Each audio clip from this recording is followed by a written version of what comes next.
Então, assim, vamos abrir a Bíblia lá em Marcos 1.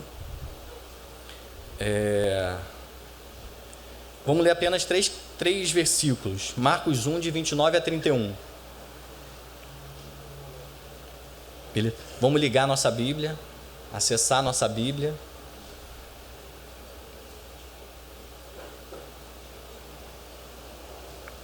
Beleza? Então vou ler, hein? Marcos 1, 29 a 31. Logo que saíram da sinagoga, foram com Tiago e João à casa de Simão e André. A sogra de Simão estava de cama, com febre, e falaram a respeito dela a Jesus. Então ele se aproximou dela, tomou-a pela mão e a ajudou a levantar. A febre a deixou e ela começou a servi-los. Trecho pequeno, bastante conhecido.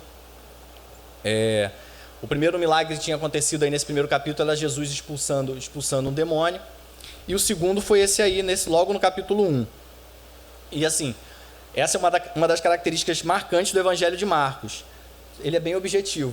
Então, ele conta tudo muito rapidinho, né? Você vai pegar, você vê que acho que tem 14 capítulos, mais ou menos, se eu não me engano, o Evangelho de Marcos. O que ele conta, às vezes, em um capítulo, o que Lucas leva 4 capítulos para contar, assim. E esse trecho da vida de Jesus, ou melhor, essa parte aí descreve um dia de Jesus, né? Se você voltar alguns capítulos antes, você vai ver que está descrevendo uma manhã, aí é um período da tarde, depois vai descrever a noite, como é que foi. Esse trecho tem muito para ensinar para a gente, assim, como tinha sido o dia de Jesus até aquele momento ali. Era um sábado. Se você voltar no texto, você vai ver que o texto deixa claro que é um sábado. Estou com dificuldade com o microfone aqui. Que era um sábado. Até ali, Jesus estava tendo um sábado típico de um judeu, daquele tempo. E algo que não mudou muito para os dias de hoje. Os judeus praticantes têm um sábado muito parecido com o que Jesus teve. Pela manhã, ele foi na sinagoga com alguns de seus discípulos, provavelmente Tiago, João, Pedro e André. Eu não consigo dizer que tinha mais gente, porque o texto de Marcos não diz isso. E no verso 21, diz naquele dia, isso está antes, né? não é o verso que eu li, vocês devem ter percebido. No verso 21, diz que naquele dia ele ensinava. Ou seja, naquela manhã, a palavra era com Jesus. Então, assim, o púlpito era com ele. Só para vocês entenderem a diferença, assim, galera, hoje quem está no púlpito sou eu. Naquela manhã, quem estava no púlpito era Jesus. Deu para perceber a diferença? Só para vocês perceberem como é que estava. E assim, do nada, naquele dia ali de manhã, salta um crente, dali do meio ali, naquela sinagoga, e faz uma confissão de fé. E fala assim, sei quem tu és, o santo de Deus.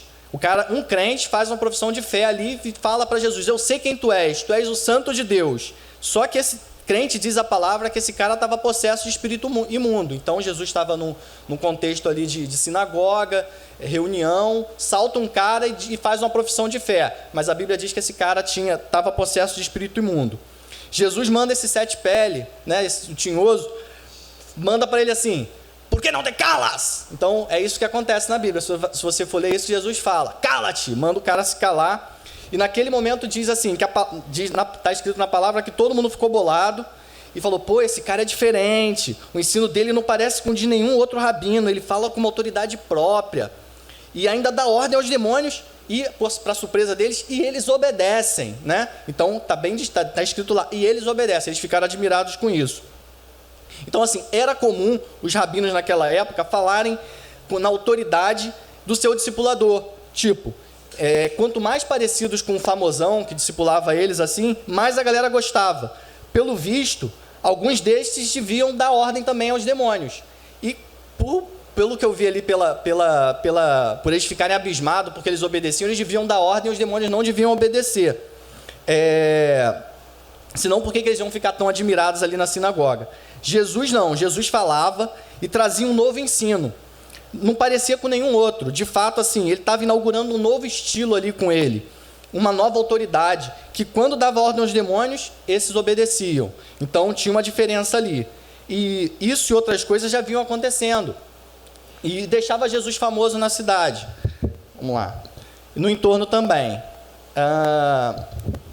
Um sábado típico de um judeu, estou descrevendo aqui como é que era o dia a dia de um judeu, o sábado principalmente. O sábado típico de um judeu compreendia sinagoga pela manhã, um almoço especial de sábado, um lanche ao cair da tarde com orações, e esse sábado do judeu começava no cair da tarde da sexta noite, né, e ia até o pôr do sol do sábado.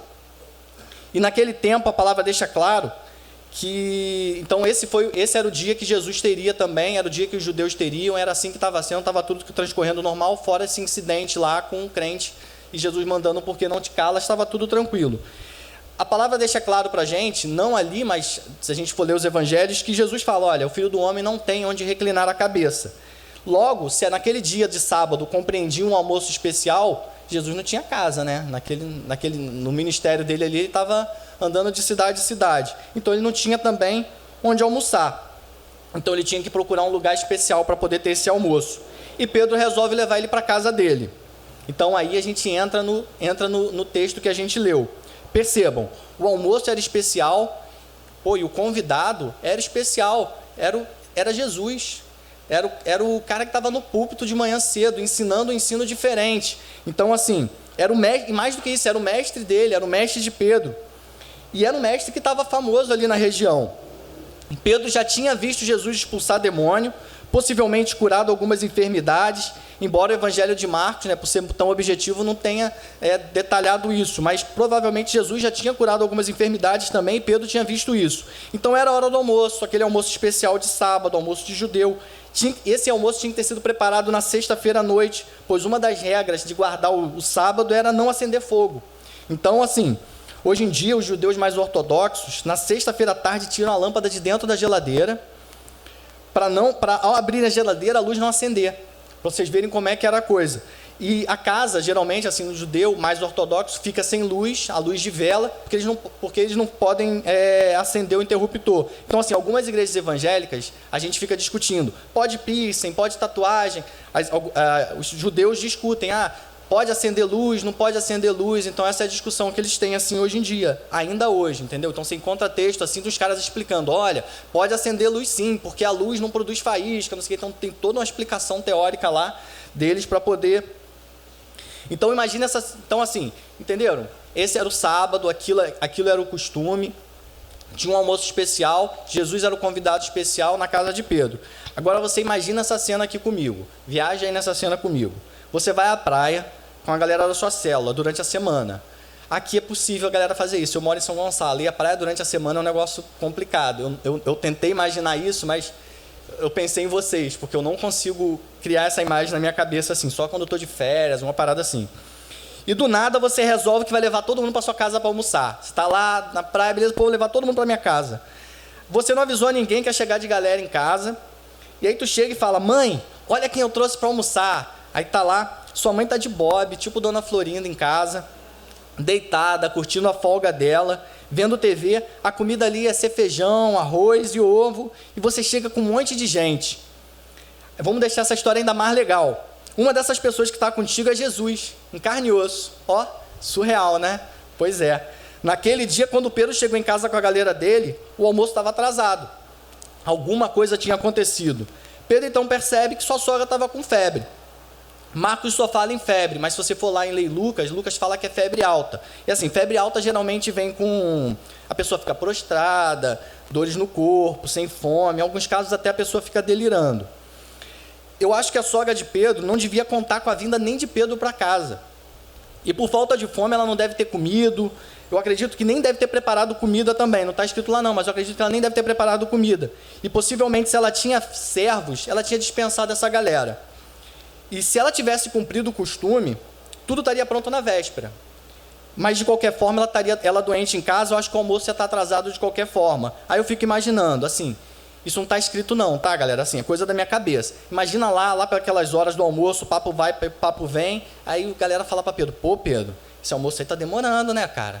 Pô, a gente tá com fome, tava lá, pô, é legal tá com Jesus, mas, pô, a gente precisa comer.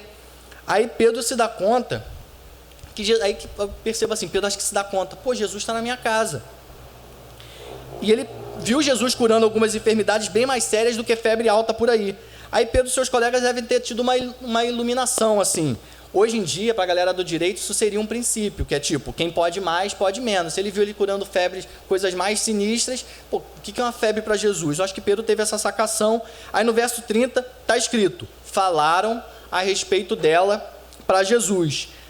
Aí eu te pergunto, sobre o que você tem falado para Jesus? Sobre quem que você tem falado para Jesus? Ou o quê? Melhor ainda, você tem falado com Jesus? Então, assim, o que vai diferenciar a gente de um ateu ou alguém que não conhece Jesus é que, assim como Pedro, nós também levamos Jesus para a nossa casa. E sabemos, ou deveríamos saber quem ele é. Em uma passagem de João, assim, André disse para Pedro, vem comigo, achamos o Messias. Pedro acredita e vai.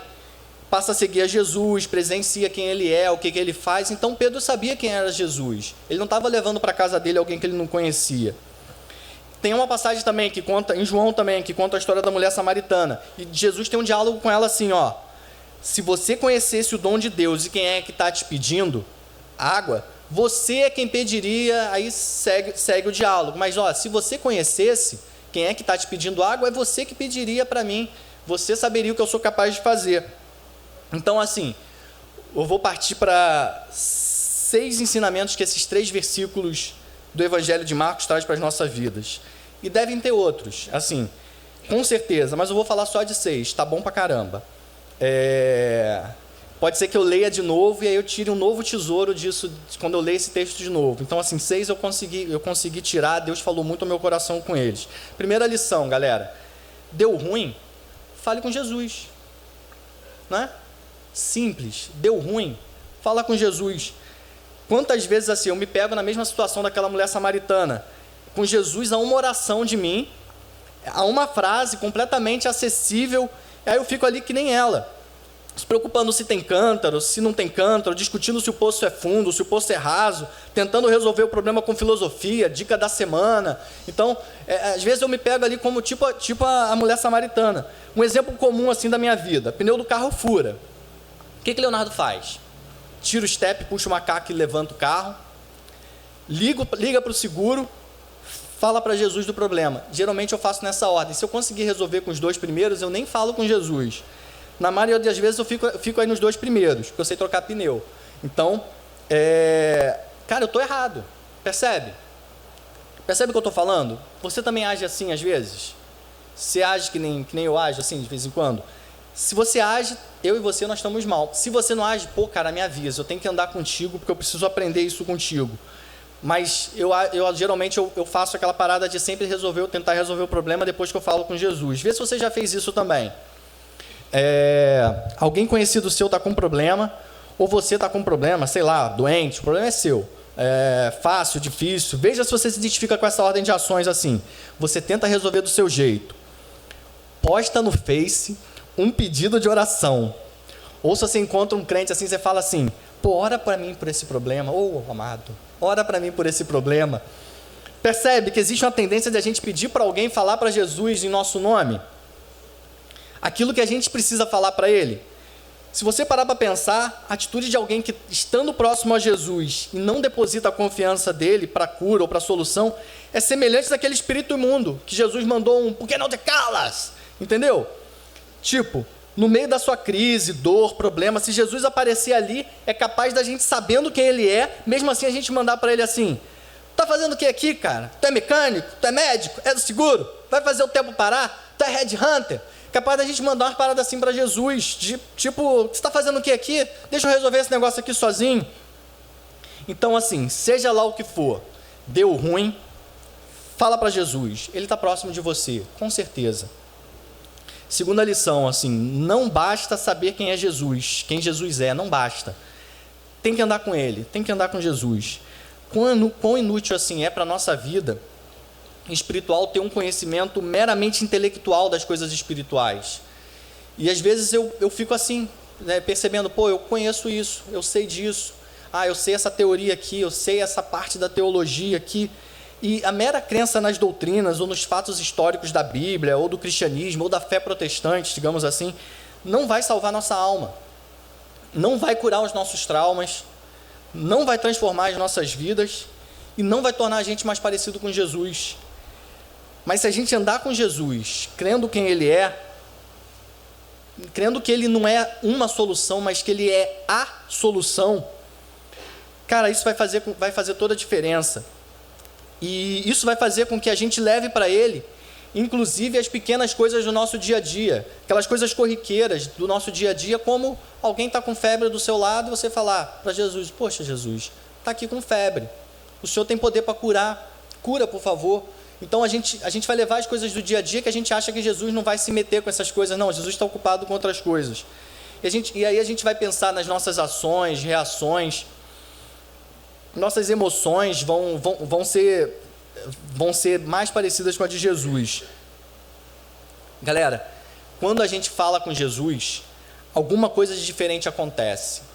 Pode ficar com essa certeza no coração.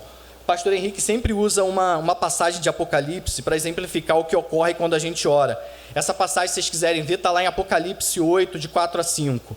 Essa passagem demonstra que a nossa oração sai da nossa boca com um aspecto frágil, assim, que nem uma fumacinha. Ele fala assim mesmo, uma fumacinha frágil. Mas quando toca o altar de Deus, ela desce com poder. E a figura usada em Apocalipse são de trovões, raios, relâmpagos. Isso é demais, né? Cara, isso é muito legal. Isso é muito legal. E foi o que aconteceu ali naquela casa, naquele tempo ali. E é o que acontece a seguir, se a gente for ler o verso 31.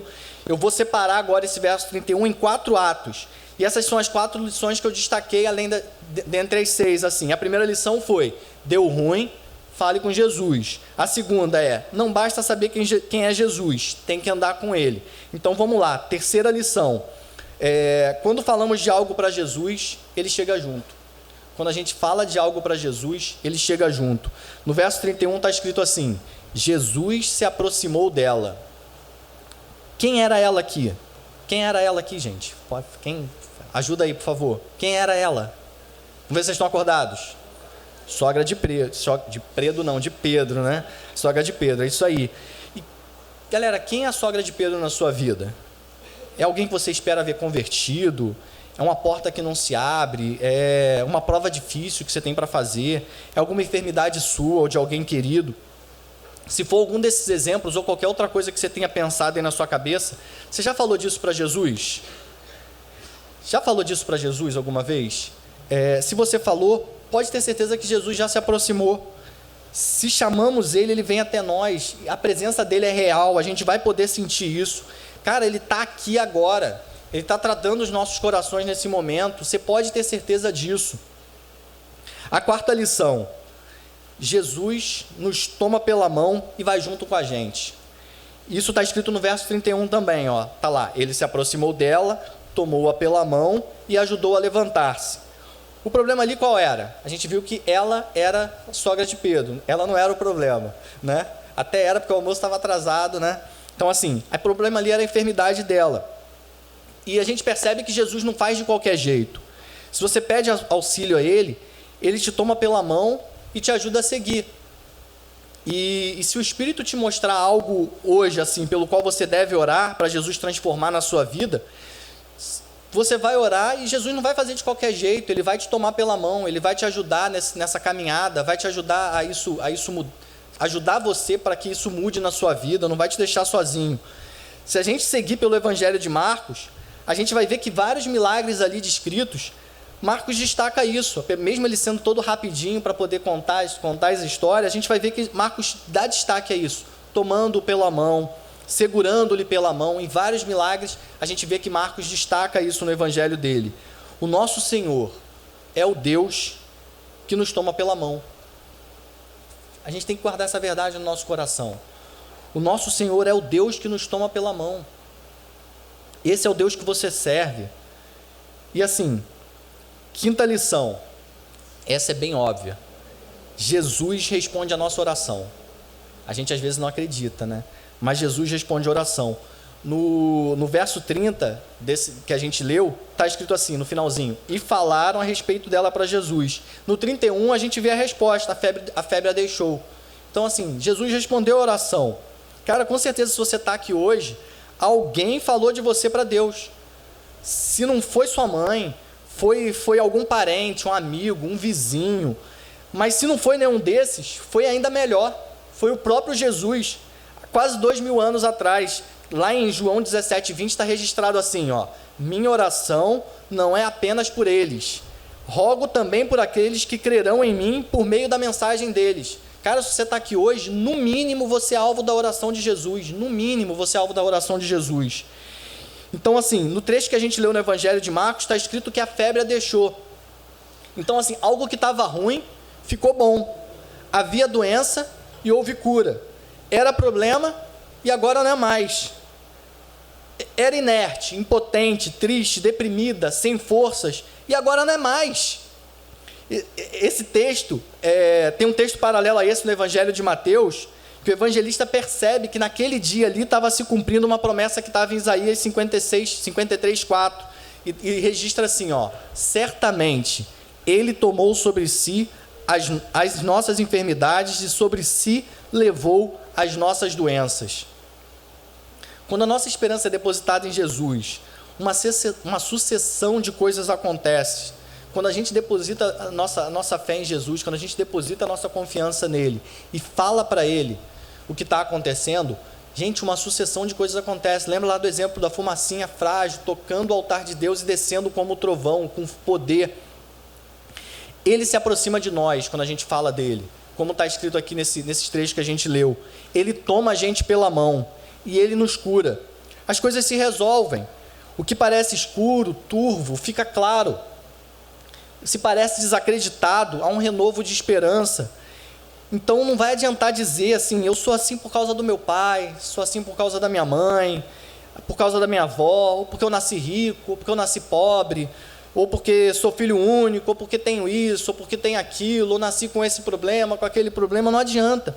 Em Jesus, todos nós podemos ser curados.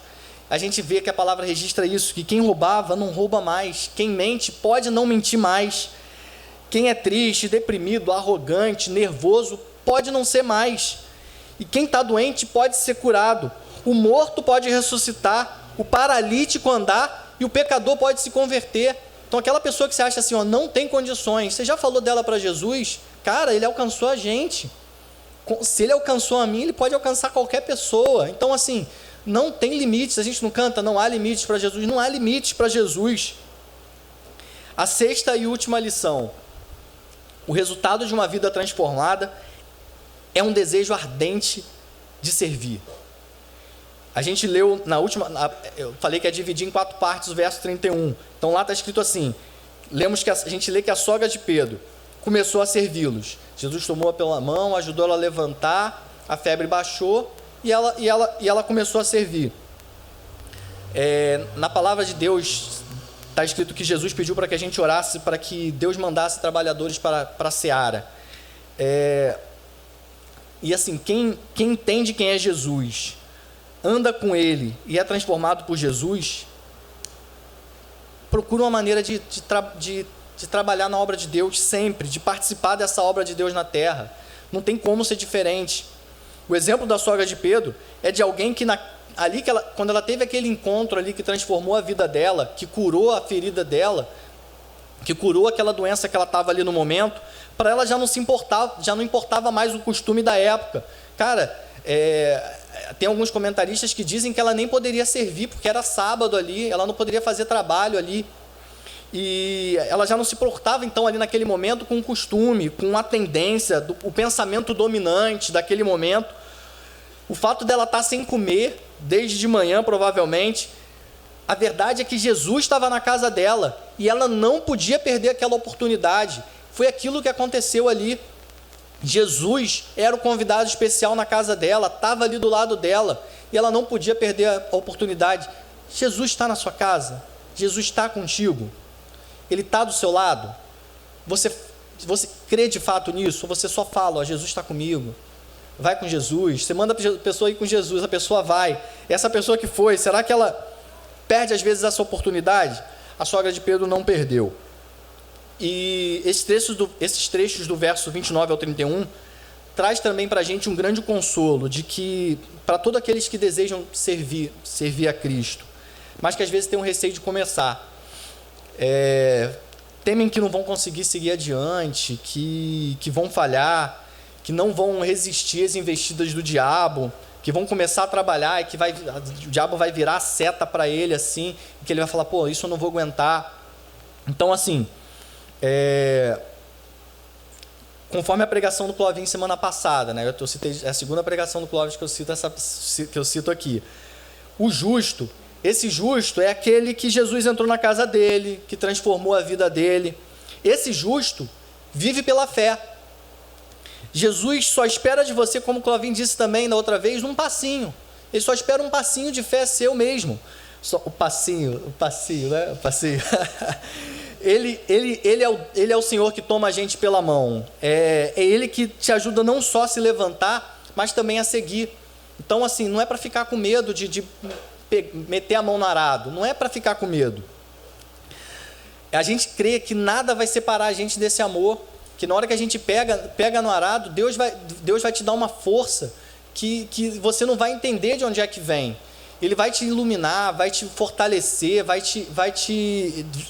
você vai ver Ele agindo através de você, e você vai perceber que nada mais no mundo faz sentido se não está ali com Jesus, servindo a Jesus. A sogra de Pedro entendeu isso naquele momento. E fica com essa promessa no seu coração também, olha só. Aquele que começou a obra na sua vida, Ele é fiel e não vai descansar enquanto não tiver terminado. Vamos guardar essa verdade no nosso coração, galera. Vamos orar?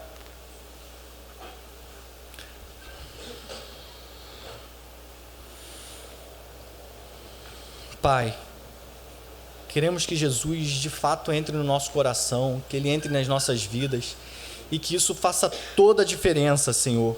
A gente quer andar contigo, a gente quer te conhecer cada dia mais, Senhor.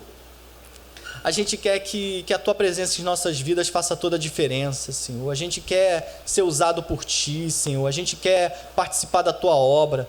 Fala a cada coração aqui, Senhor. Como eu falei no início, como foi a minha oração no início, faz reações em cadeia surgirem a partir desse dia, Senhor.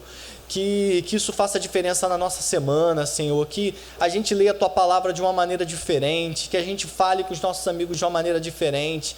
Que o problema que vem aparecer na nossa frente, Senhor, que a gente trate dele de uma maneira diferente, que a gente creia de fato que o Senhor cuida de tudo em nossas vidas, que o Senhor não se limita só a algumas áreas, o Senhor quer tocar em todas as áreas da nossa vida, Senhor. Toca, Senhor, em cada área da nossa vida, ajuda a gente a confiar cada área da nossa vida em Tuas mãos, Jesus, por favor, em nome de Jesus.